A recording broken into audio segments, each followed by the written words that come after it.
jury find the defendant Timothy Eugene Rankine not guilty of the crime of manslaughter in the first degree. Not guilty verdicts for all three Tacoma, Washington police officers charged in the death of Manny Ellis, who was tased and restrained while telling officers he couldn't breathe. Tonight, protesters are taking to the streets and city leaders are urging calm. We're not going to sit here and cry. We're not going to pout.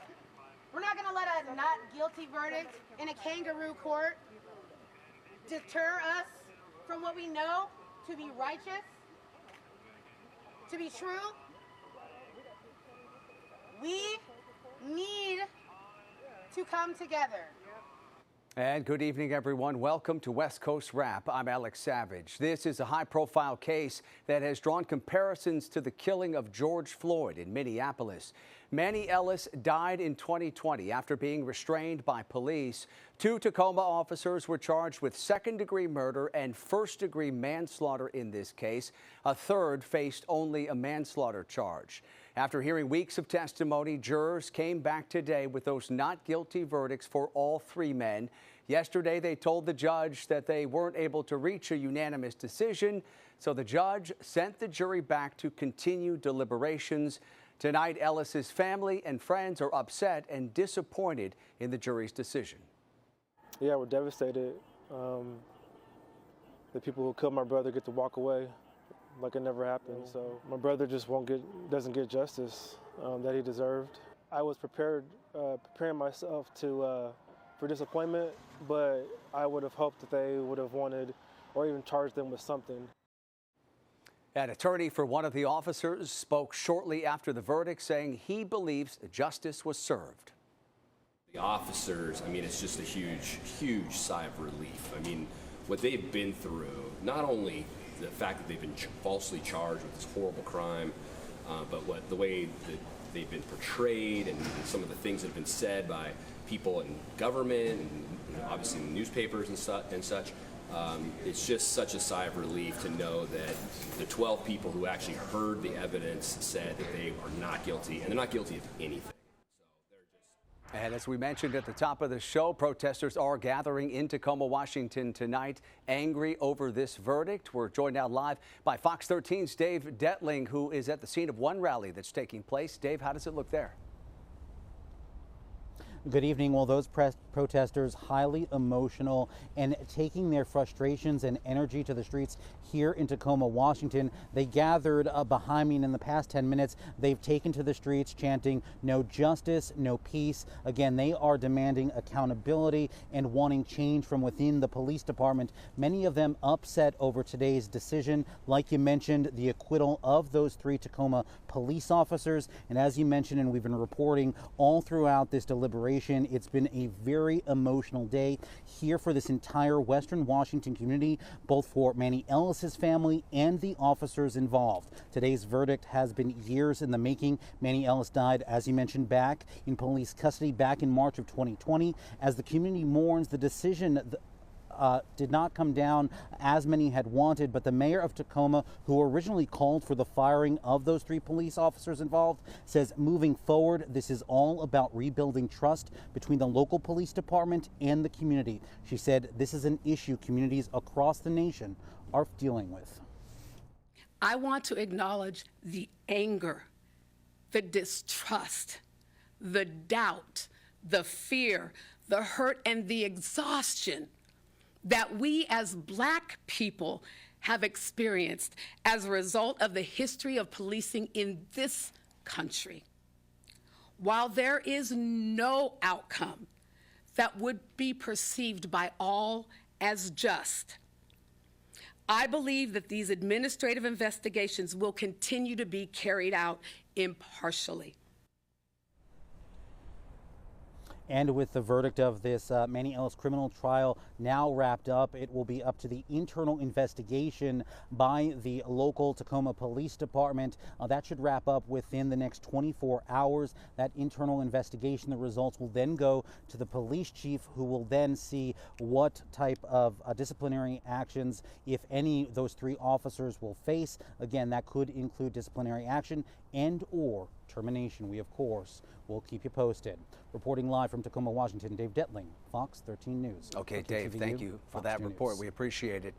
For more perspective on the jury's decision in this case, we're joined live tonight by legal analyst Michael Cardoza. Michael, we always appreciate the time. I understand you've been in touch with one of the officer's defense attorneys in this case. What is the thinking about why the jurors found reasonable doubt and decided to acquit these 3 officers? Well, I talked to Ann Bremner, as you say, one of the defense attorneys in the case.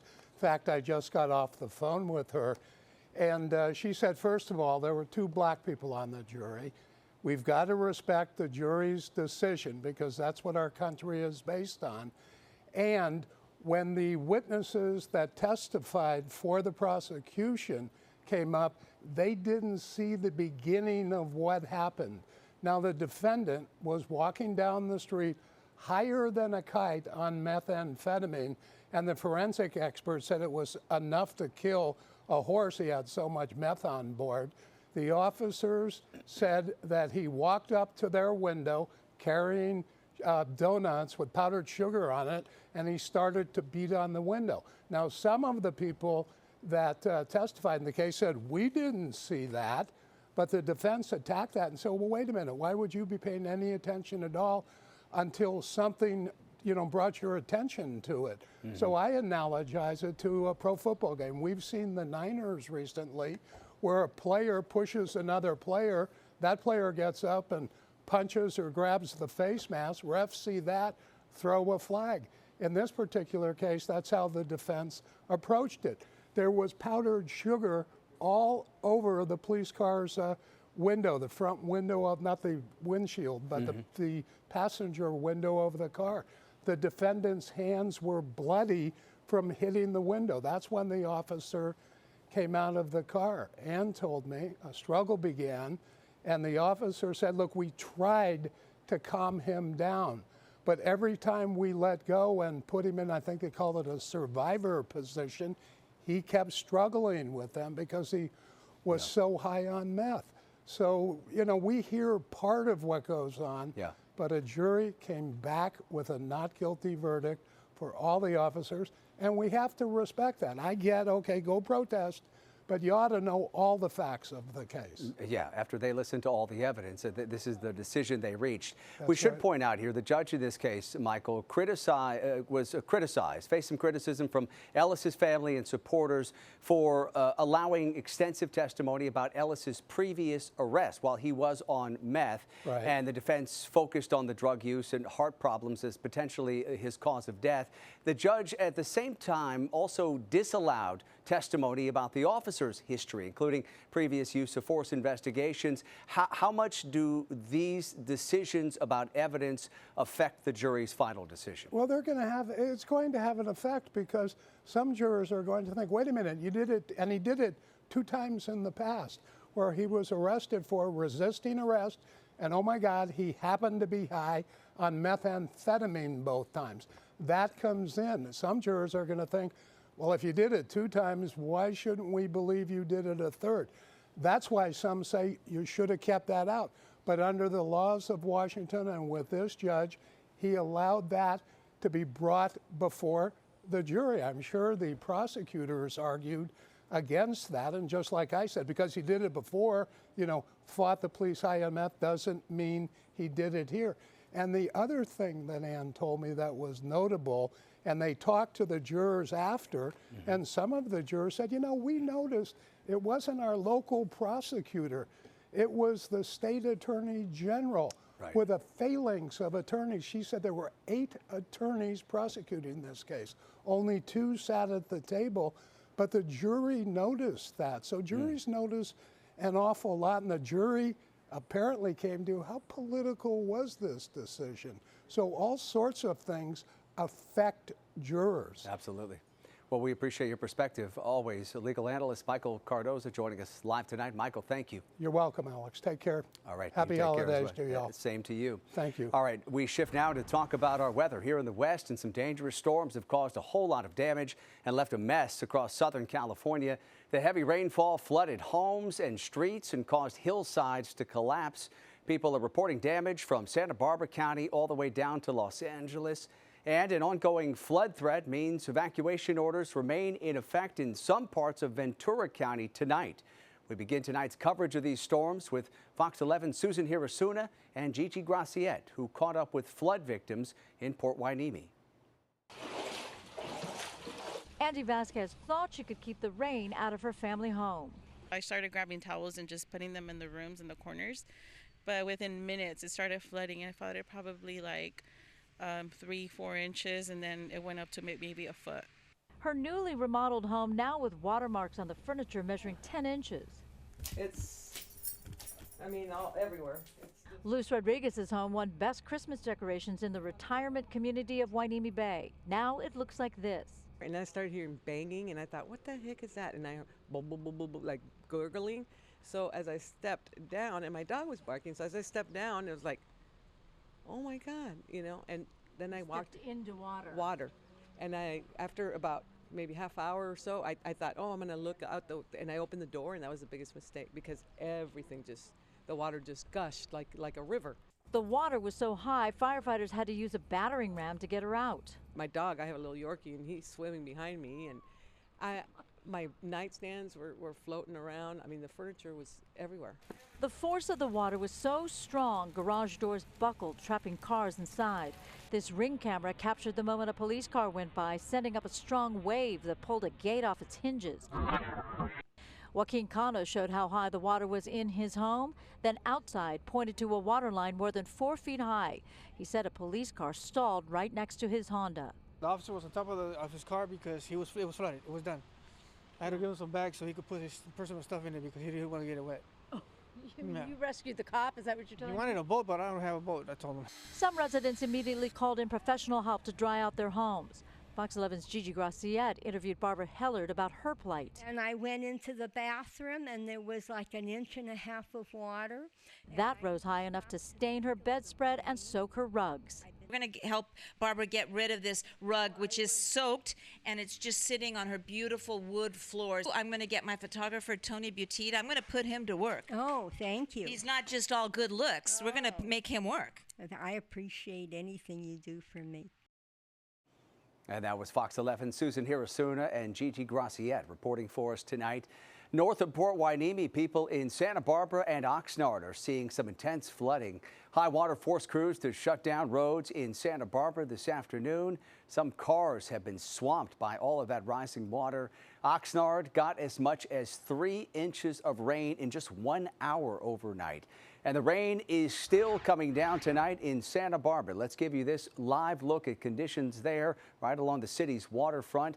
For more on what to expect next, let's bring in KTVU meteorologist Mark Tamaya with how much more rain they might see in Southern California. Mark? Hi there, Alex. Yeah, still some rain tonight and into a Friday, but by this time tomorrow, the conditions will be improving. At least that's the plan. So we have the main storm, and then we have the thunderstorms that developed, and all added up to extreme rainfall in portions of Southern California and the Central Coast. Take a look, as you mentioned, that Oxnard report over 3 inches of rain in just 1 hour early this morning. So that is extreme rainfall. It just overwhelms the area, and you can see the radar imagery picking up on that activity during the 1 o'clock hour this morning. Those bright yellows and reds will kind of sync it up for you once again, beginning at midnight, and you can see those thunderstorms developing, producing the intense rainfall as that cell moved out of the area. Take a look at some rainfall reports over the past 24 hours. Santa Barbara reporting over 3 inches of rain, Van Nuys over 2 inches, Northridge 2.17, and UCLA over 1.5 inches.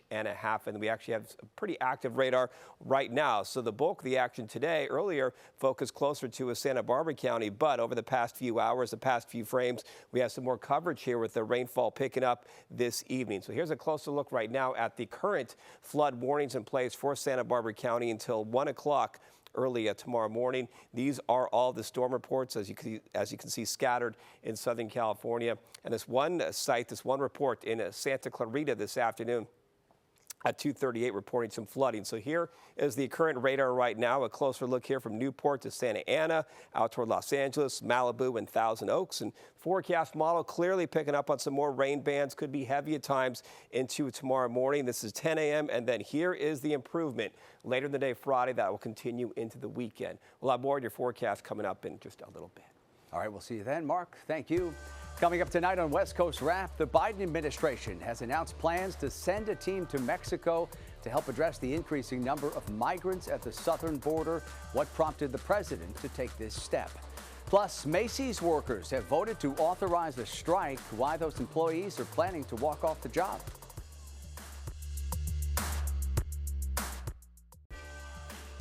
President Biden hopes sending a team of White House officials to Mexico will boost efforts to manage an influx of migrants. The White House has announced plans to send U.S. officials to Mexico after a phone call between the president and Mexican President López Obrador. This morning, the leaders discussed the ongoing surge of migrants arriving in Arizona and Texas. Customs and Border Protection workers have shut down a Lukeville, Arizona border crossing to vehicle traffic, and that's allowed agents to dedicate more resources to the asylum process. Still, crowds of migrants are waiting days to start the asylum application process. The two leaders agreed that additional enforcement actions are urgently needed so that key ports of entry can be reopened across our shared border. President Biden has asked Secretary of State Tony Blinken, Secretary of Homeland Security Alejandro Mayorkas, and White House Homeland Security Advisor Liz Sherwood Randall to travel to Mexico in coming days to meet with President López Obrador and his team to discuss further actions that can be taken together to address current border challenges. A rare joint statement suggests the U.S. Senate may be closer to reaching a deal on border security. Majority Leader Chuck Schumer and Minority Leader Mitch McConnell issued that statement before the Senate broke for the holidays.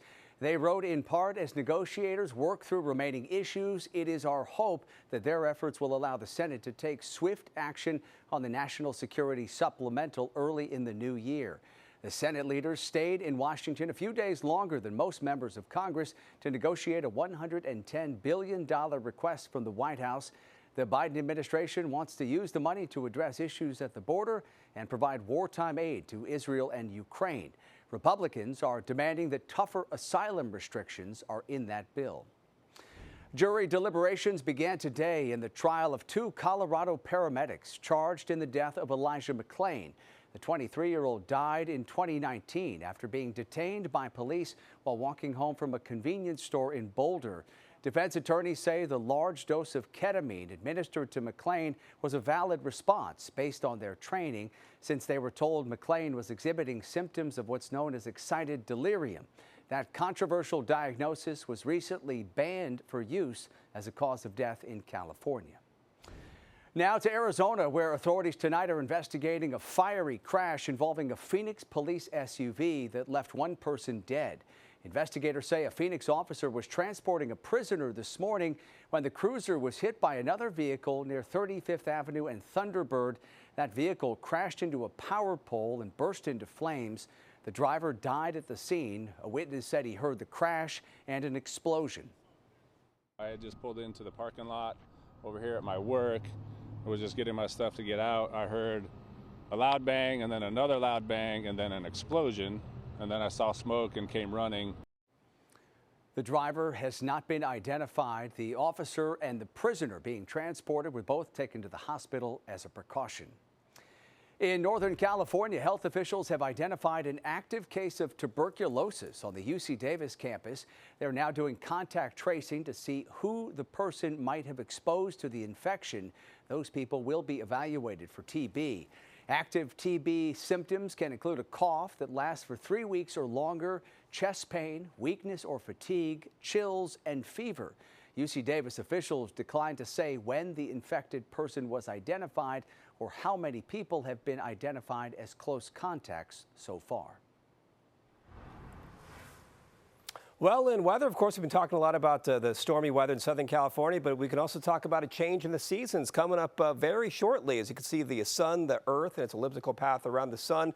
The winter solstice coming up in a few minutes, 7:27 p.m. So a few minutes away from winter, and it looks like, yeah, we're talking about some rain for portions of the West Coast and also some drying conditions as well. Here's a look at the satellite and the radar, and once again, there's that storm system producing the excessive rainfall in portions of central and southern California. California. The next system out here in the Pacific, this will be approaching the Pacific Northwest for tomorrow. But once again, the active radar right now is, you can see really the yellows and the reds showing up closer to Los Angeles, maybe closer to Long Beach and Oxnard as well. And right around Santa Barbara, they still have the flood warning in place. Actually, a nice day in Seattle today with a sun-cloud mix, temperature of 48 degrees. They will have definitely some more rain clouds for tomorrow. In San Francisco, lots of clouds, a mixture of sun and clouds, lower 60s this afternoon. And of course, in Los Angeles, LAX, some fresh raindrops.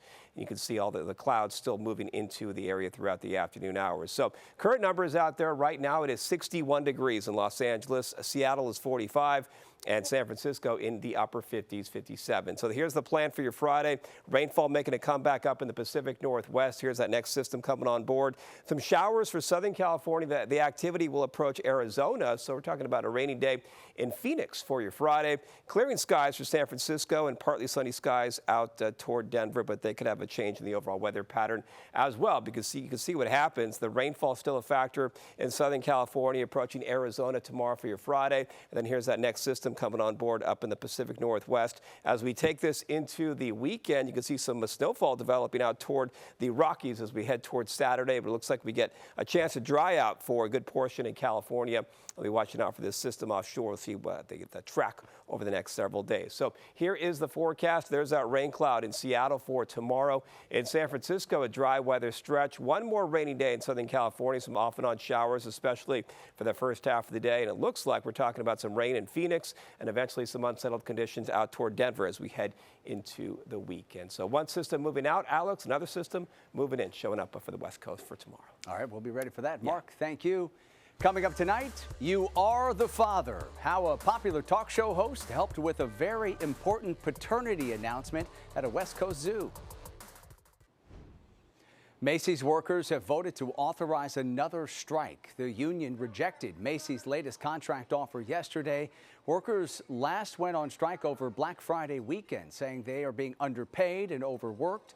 This comes after an announcement last week that a private firm might buy Macy's for almost $6 billion. There is no word tonight on when that authorized strike might happen.